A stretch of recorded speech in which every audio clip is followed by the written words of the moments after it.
top of the morning. I'm Steve Izant. And I'm Emily Fuster. We've got a great show for you this morning. We have the Andy Hirschberger coming, so it should be very entertaining. That sounds great. We are on the USS Constellation. It's a working ship, so you may hear some sirens or horns or bells, maybe even a cannon while the show goes on. We're going to have to take a break. As I said before, you hear some noise in the background. That's one of the ship's crew letting people know that they should be doing a tour, but it's going to be a little more quiet when we come back. Hi, welcome to the top of the morning. We have a great show for you. Don't go away.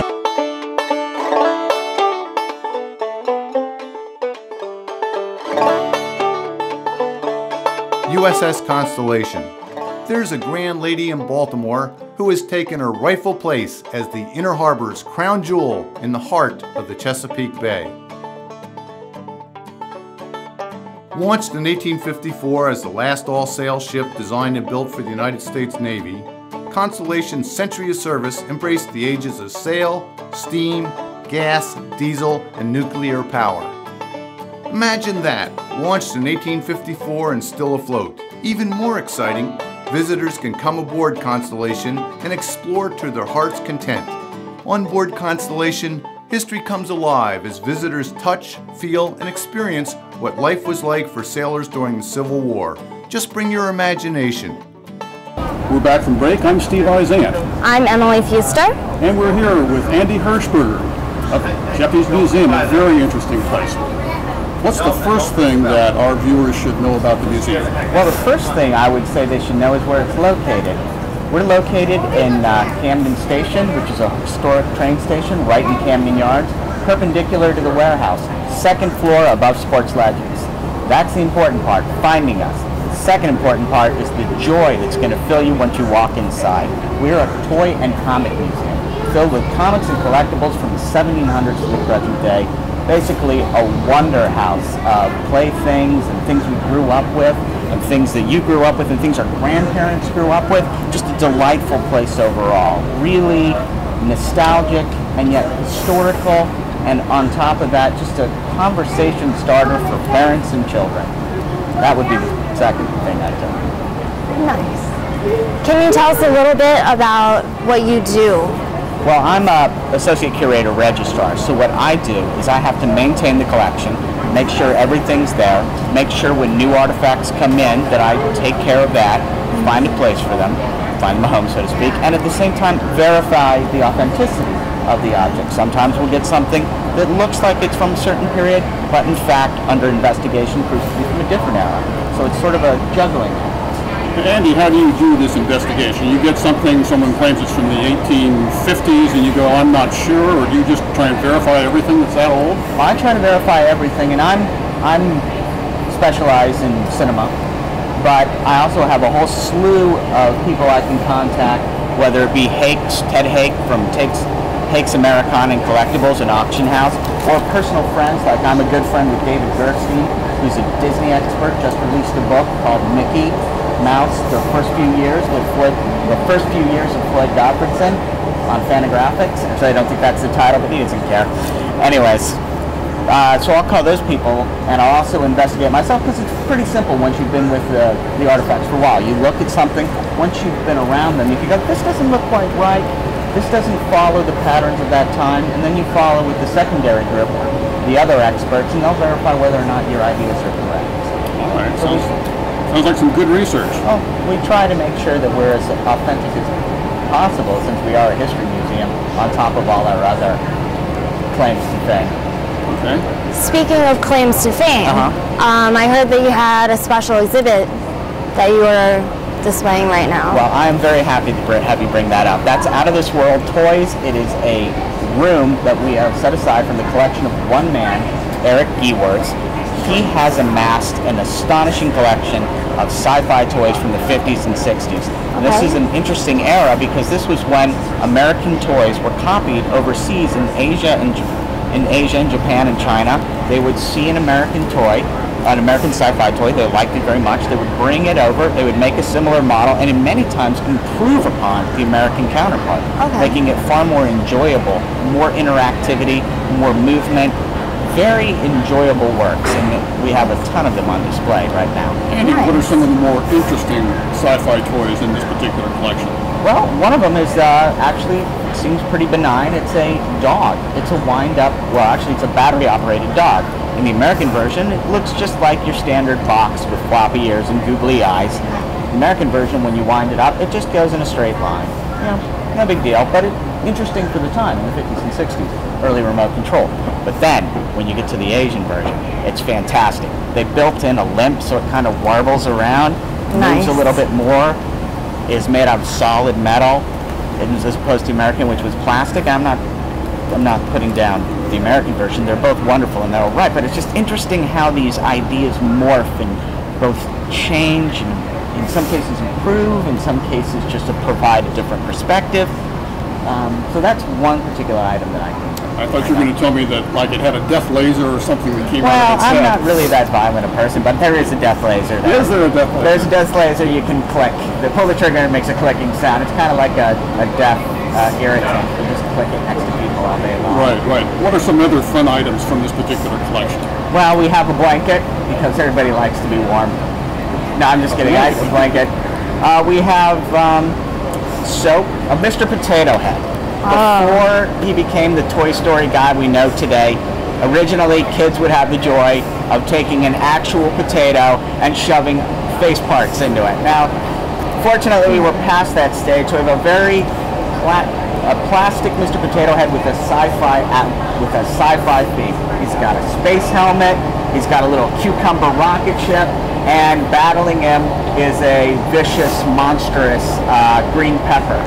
So if ever you hated that vegetable, you can see its arch nemesis in outer space. I hate to perhaps classify my age, but I had a Mr. Potato Head, and it was wonderful. You could do also, and there was Mrs. Potato Head too, of course. Unfortunately, she didn't make the space journey. She didn't make the space.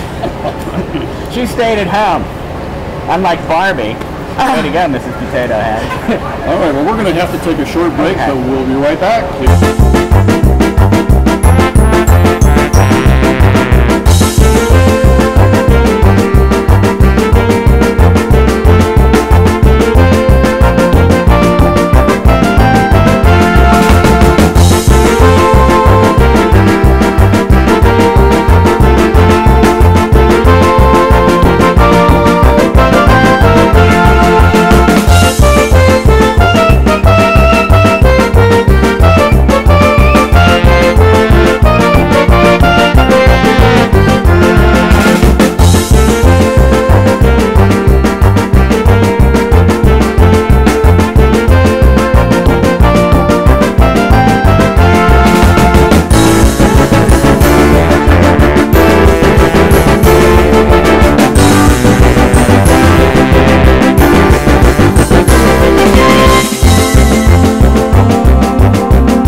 Constellation. You may hear some background noise. This is an active working museum, so you may see some people in the background enjoying the ship. There's also some noise there on land. We've got some great questions still. Are you guys enjoying the Constellation so far? No, it's wonderful. There's nothing better than being in downtown Baltimore on a sunny day on the USS Constellation. I would certainly agree. And if our viewers, if you haven't been down here in a while, you really should come, because the Constellation and the other three ships that comprise this collection in the Inner Harbor, they're fabulous, they're interesting, and they're educational. But speaking of educational, let's get back to Geppi's museum. I was wondering, Can you tell us a little bit about the history? Sure, I'd be happy to. Thank you. Steve Geppi, owner of Diamond Comics Distributors, is an active collector of Americana, toys, comics, things from people's youth. He really responds to them. So he decided, I have all this stuff, I'd like to share it with everybody. So he created this museum to share his collection. To let people see, for example, an original Action Comics #1. To see an original Detective 27, where Batman first came from. To see early toys from the 1800s featuring characters called brownies. To see how so similar the attitudes towards children's product was from the early part of the industrial era to the current day, to the present day, so to speak. He wanted people to sort of see how things also differ, different attitudes. For example, buttons in the early part of the 20th century could sometimes be used to promote smoking for children, whereas today that's quite frowned upon. Right. I also want to see how at the same time something like a single character, a single popular character can permeate pop culture to an extent that it doesn't just become one standalone item. It spreads to everything. It goes to magazines, it goes to books, toys, advertising. The character just permeates society and draws people together. Andy, you mentioned buttons. Now, could you explain that a little bit more? I mean, you're not talking about coat buttons, are you? No, I'm talking about little pin backs. These are just the little buttons you can get them. If you've ever seen the movie Office Space, they're referred to as flares sometimes. Okay. We have a button called, a button series from a comic character called the Yellow Kid. And the Yellow Kid in the 1890s was extremely popular. However, at the time, people didn't think kids responded to other kids. So they didn't think it was a big deal to advertise Yellow Kid buttons on cigarette packages. And they didn't think it was a big deal to show kids how to smoke cigarettes. Now, of course, we realize this was incredibly inappropriate, but in those periods, not so much. So it's kind of interesting to see how time changes in this way, how attitudes change. You mentioned earlier that Geppi's has a Action Comics #1. Occasionally I read about those being auctioned off. If this was for sale, how much might it fetch at auction? Well, for insurance purposes, I can't say how much the one in our museum is, but I can tell you that recently an Action Comics #1 sold for $1.1 million.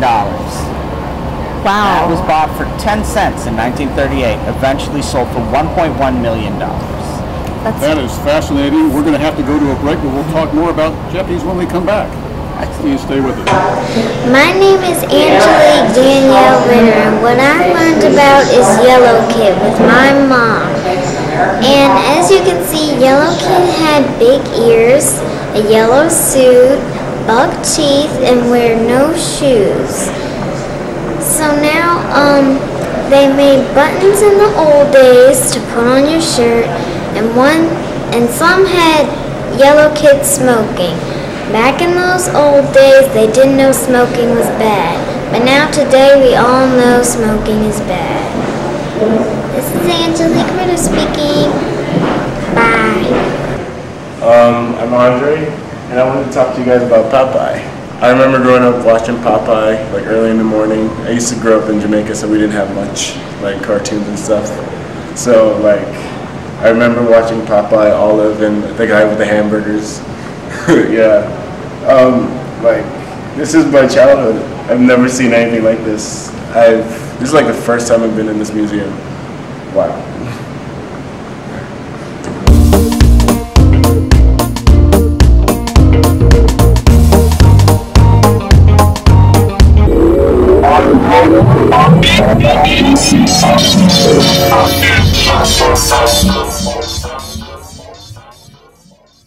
Welcome back. We were talking about Action Comic #1 and its value, not this one in particular, but one that sold recently at auction. What other comics are there of a similar nature in the museum that might be extremely valuable? Not that we can talk for insurance purposes, of course. Well, it all depends on the scarcity and the popularity of the character. So we do have ones, particularly ones in the 30s and 40s, where people didn't see there was a value of comics, so people would have them thrown away. Those comics are more rare and have a higher value. Now, the biggest ones people know about are Action Comics #1, Detective 27, which also recently sold for $1 million. Wow. Then we have Amazing Fantasy #15, the debut of Spider-Man, which sold in another auction for over $1 million. Valuable comic books, we have a lot of them. The scarcity of a comic and the popularity of a character combined is what really creates the value. And comics from the 30s and 40s tend to be more scarce because people didn't value them. They thought they were worthless and they threw them away. Now, because of their rarity and the popularity of, say, Superman, they become valuable. Comics that have done this are Detective #27, which has Batman, incredibly valuable. Some have sold for as high as $1 million. Another interesting one that's more contemporary is Amazing Fantasy #15, which is the debut of Spider-Man. Spider-Man now sells, Amazing Fantasy #15, less than 50 years old, $1 million. Nice. So, if there are any kids out there in our viewers, they should convince their mom that they should never throw away their comic books. They should just carefully bind them up and put them in a dry sealed box or something. And I would say that if you like comic books, that you would be, and you want to reread them, that's a good idea. But I would not be able to predict the market. I don't know if comics today will have the same value because of the circumstances, but for pure enjoyment purposes and pure, going back to read these interesting stories, if you wanted to maintain the quality of the book, I would store it in a protected factory. all right. So you were saying that you can't predict what is going to become an artifact, or Well, everything becomes an artifact. I couldn't predict what would be like an investment. I would only, like for myself, I am a person that enjoys the medium. I like to just read the information. But for others, they like to have the information, hold on to it, and preserve it for a later point. And sometimes they're attached to memories. right? So you would then go and get something to remember, like a good day you had that was associated with an object. That sort of area is very difficult to predict. It's like predicting the stock market. Right. Andy, we've talked a lot about comics over the last couple of minutes. What else is in Geppi's that would be of interest? Toys. Lots and lots of toys. We got Mickey Mouse in a featured case. Beautiful artifacts from the 20s and 30s featuring vintage Mickey. A whole case dedicated to Disney artifacts from the 20s and 30s. Howdy Doody. Who doesn't remember Howdy Doody? We got a case dedicated to him in our 50s room. Batman is featured prominently in our 60s, tied in with the incredibly popular 1966 show featuring Adam West, who you either know as Batman or the mayor on Family Guy. We have Star Wars. We have brownies for those who like Scottish elves from the 1890s, Palmer Cox's famous brownies. We also have interactive items in the museum. You can read, going back to comics, you can read comics in the 60s in the comic room. You can then have a treasure hunt where you take a card, walk through the room, and get asked questions about what's in that room, so you can go find it and then answer a question. And if you succeed to a certain level, you get a prize. So this is educational as well as entertaining then. Absolutely. We want to put both, we want to highlight both words. Entertainment, museum. Not to make museum sound so ominous, so entertainment museum. Okay. So it's like, it educates, but at the same time, it provokes. It's like, I go in with my nephew, and I see the toys that I grew up with, and he sees the toys that he grew up with, and we have a nice conversation about what things were like from our different perspectives. Always a great thing. Nice. Does sound good. Sounds like a nice bonding experience. Thank you. We're going to take a real quick break, and we'll be back in a minute. Don't change that channel. Hi, my name is Kelly, and what I liked about the exhibit is that it has a lot of Charlie Brown scenes, it has some of Howdy Doody's merchandising items, and it also has Donald Duck bicycles. Isn't that cool?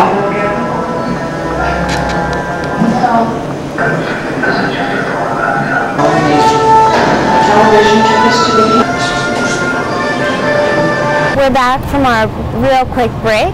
We're on the USS Constellation with Mr. Andy Hirschberg from Geppi's Toy and Comic Museum. Well, we were talking during the break about the museum and what it was like to tour it, and I figured I'd let you know. You come into the museum and they give you a map. The map starts you at our Story of Four Colors, a comic book room. There you get to see Action 1, Detective 27, EC Comics featuring Tales from the Crypt. You get to see Spider-Man, Batman, Superman, and then you move on to our first gallery room, not featuring comics, which is Baltimore Heroes, featuring Baltimore alumnaries like Cal Ripken, Ernie Tyler, Frank Zappa, who was born in Baltimore. We have Cass Calloway, who lived here for a while. Leaving that room, you then go into the Extra, our 1776 to 1894 room. There you'll meet Richard Felton Oddcults, the Yellow Kid, who was extremely popular in the 1890s. Palmer Cox's The Brownies. We then go into Extra, 1776 to 1895. And let me interrupt for just a second. Sure. Some of our viewers may heard big horn in the background. This is a working harbor. So just in case they go, what in the heck is that? It's part of the harbor scene. So I apologize for interrupting, but let's continue now on the rooms. No problem. Anyway, so we have this room, Extra, that features characters from the 1700s to 1927, including Charles Lindbergh, who crossed the Atlantic at that point, the Brownies, cartoon characters that were the first merchandising takeoff items. These are the characters that made people realize that something like Star Wars can be more than just a movie, it can be a franchise. It can be a franchise that shoot off into a million different territories of products. It definitely did, for Absolutely. sure. Then we go to the next room, 1928 to 1945, when Heroes Unite. There you'll meet Mickey Mouse, who was created at this point from Walt Disney. Superman, who was also brought to the forefront in this era. We have war comics from the period, toys related to radio and film stars from the period. Leaving there, we go to our next room, which is 1946 to 1960. America Tunes In. Here we have television. Television comes to the forefront. We have a whole slew of television sets to greet you. We also have the first video game, the Winky Dink Kit. The Winky Dink Kit? The Winky Dink Kit. Tell us about the Winky Dink Kit. It just has a great name. It's a wonderfully complex game. It's a piece of plastic and a box of crayons. You put the plastic on your TV set, show would come on and say, this flower over here needs some petals. Why don't you draw that? Draw the petals. Then you'd erase it. Problem with the game was most kids would get so excited they'd forget to put the plastic on their set, creating the first color televisions in America. Nice. That's very good. Thank you. That is good. Then we go from that room to 1961 to 1970, Revolution. Here we have the Beatles, the Monkees, music from the era, comic characters. Features Batman in the center room because his TV show was such a success. We have Hanna-Barbera cartoons, Yogi Bear, the Jetsons, and then we move on to our next room, set 1971 to 1990. And this is our more contemporary rooms going global. And here we have Star Wars, we have the Transformers, McDonald's becomes its own merchandising toy. We have Sesame Street. We have the $6 Million Man, Bionic Woman, Miss Piggy. And then you leave that room and you go into Special Edition, our temporary exhibit room, which is the Out of This World toy exhibit we talked about. And that room changes every year to a new exhibit. So it really sounds like it's the ultimate pop culture experience, would you say? I would definitely agree with that. It's very nice. I was going to ask you, what exactly is not exactly, what do you think is your favorite part of your job, the museum? Well, my favorite part of my job is just being around all these artifacts. I love being able to connect with all these historical pieces. I like being able to touch and examine these new things, figure out where they're from. It's very exciting. It's very stimulating. But my favorite thing in the whole museum is a little ridiculous piece of Mickey Mouse sitting in a plush armchair with his legs crossed and his hands out like this. Like the greatest thing in the world for Mickey is sitting in a chair. And every time I see that, it just brings a smile to my face. And that's in our 28 to 45 room. Nice. Mickey in a chair. I think that's actually its name. Have you always had an inclination towards this sort of thing? Oh, I've always enjoyed Americana. I was an American Studies major in college. Okay. So this kind of particular brand has appealed to me for years. So yes, I've always harbored a fascination. I love this country and I love things related to its growth. Nice. Andy, we've heard a lot about Geppi's and you're the curator, but if we get personal for a moment, just tell us a little bit more about yourself. What should people know about Andy? That's an interesting question. I'm just a simple guy. I like to live in Baltimore. I live in the city, love the place, love the food, love the people. Enjoy going to work every day. How long have you been with the museum and how long have you lived in Baltimore? Well, I've been in the museum now for 5 years. And I've lived in Baltimore recently for 5 years. And I've lived around Maryland pretty much for most of my life. If there's one last thing that we need to talk about Geppi's, what should folks know? Well, I think they should know that it's a great place to bring practically anybody. You bring somebody who doesn't even think they'd be interested in this stuff. We've had it before. They come in, and by the time they're gone, they're like going, I can't believe this place exists, and I didn't know about it. So I'd like people to know about it, and to come visit us, and to just have that experience, because it's really a one-of-a-kind location. We're going to have to take a short break, but we'll be right back with a little bit more on Geppi's.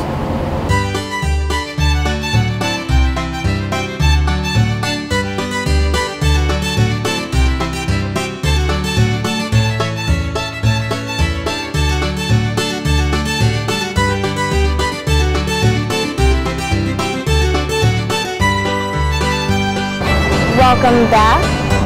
This is Top of the Morning. We're here with Andy Hirschberger from Geppi's Museum. Is there anything else you would like to tell us about the museum before we wrap up? Well, basic thing, on Tuesdays and Thursdays we're half price. Also during any Orioles game we're half price. Nice. One other thing that's nice is we have a website, www.geppismuseum.com. And if you need to call us, you can reach us at 410-625-7060. And again, you mentioned in conjunction with the Orioles, so it's in the building right behind the stadium, is that correct? Oh, right next to the stadium. It's Camden Station, historic train station. In fact, Civil War soldiers saved their lives. Union soldiers barricaded themselves in our museum, before it was a museum, to protect themselves from the Confederate uprising in Baltimore that wanted to get rid of Union influences. So if you're a Civil War buff, there's another reason to come check this out. Right. Those sound like some pretty good reasons. Well, that's our show for this morning. I'm Steve Izant. I'm Emily Fuster. We're here with Andy Hirschberger. It's been fascinating about Geppi's. If you haven't heard about it, you have now, and you should come visit Geppi's. Thanks a lot. This is Top of the Morning. Top of the morning. Bye. Top of the morning. Bye. All right. Well, that's our show this morning. We want to thank Andy Hirschberger for interesting information on Geppi's Museum. Sounds like a place we should go visit. I think we should, for sure. It definitely sounded like something I would enjoy. It's very interesting. It's very convenient. It's in downtown Baltimore. But we're running out of time. So this is Top of the Morning. I'm Steve Izant. And I'm Emily Fuster. Thanks for watching us. Be sure and tune in next time. Thanks a lot. Thank you. Goodbye. Bye. And there we go. That's a wrap.